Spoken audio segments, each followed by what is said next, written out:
Gentleman yields back. We now recognize the gentleman from Florida, Mr. Donalds, for 5 minutes.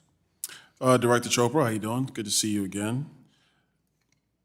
Good to see you too, sir. All right, cool, man. All right. It's been a long day. Hey, listen, from what I understand, the CFPB is considering significant changes to the Fair Credit Reporting Act, including broadening the scope of what constitutes a consumer reporting agency to basically any entity that compiles and makes available consumer financial information, whether or not it is used for eligibility decisions. The Bureau's authority is limited to regulations that are necessary and appropriate to carrying out the objectives of the Fair Credit Reporting Act. The Small Business Regulatory Enforcement Fairness Act includes a broad and novel definition of data broker, which seems to contradict decades of regulatory guidance, case law, and congressional intent. In your view, where is CFPB getting the authority under its limited rulemaking provisions to create this new definition of a data broker? Well, I'm happy to share more information with you from the outline, but we have lots of data brokers assembling dossiers on all of us that are being used for sale for a whole set of purposes, including sale to state and non-state actors.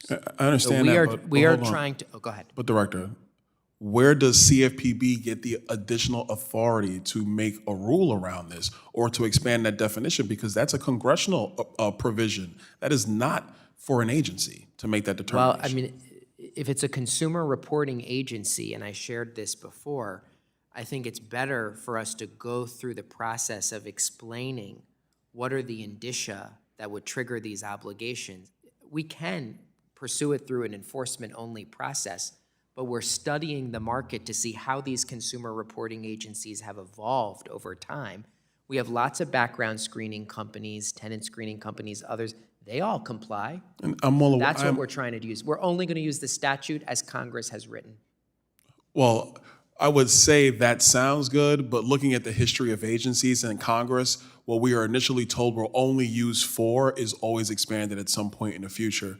That is the concern of mine. I want to switch gears. Well, then you should amend the statute then. I think if I now that is something that I think we probably would find agreement on, that Congress should do its job and amend statutes as necessary. Totally support, and it's easier for the agencies when you all, on these privacy issues, emerging issues, we're very happy to work with you on them. It makes it easier. I'm going to reclaim my time. Sorry. The only thing I would say is that I think that if Congress actually takes its Article 1 power seriously, which I think we should go through and review a whole host of financial regulatory statutes to make sure that the credit raising and capital disbursement mechanisms of our economy are clear and not bogged down by red tape, which is unfortunately has occurred over many decades, far before you and before me, and we got to get that cleared up. One thing I want to come to real quickly, and this is dealing with data breaches.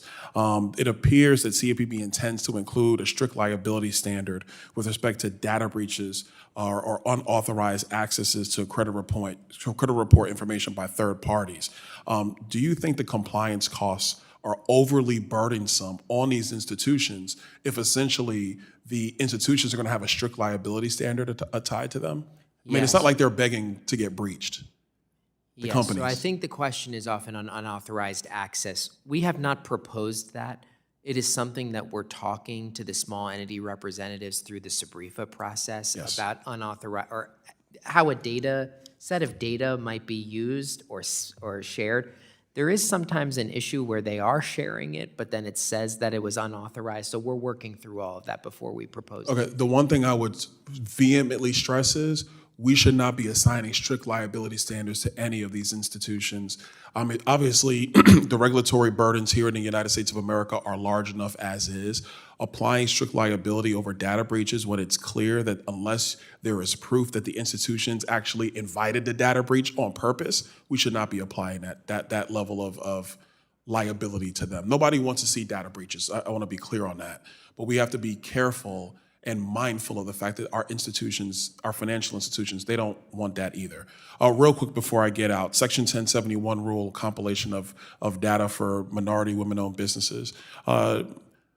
Obviously understanding that we want everybody to have full access to capital in our economy.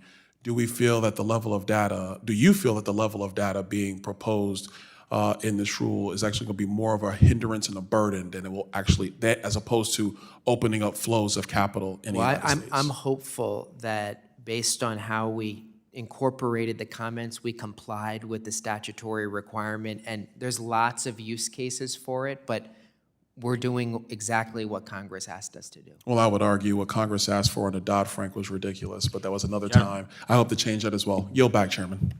Thank you. Gentleman yields back.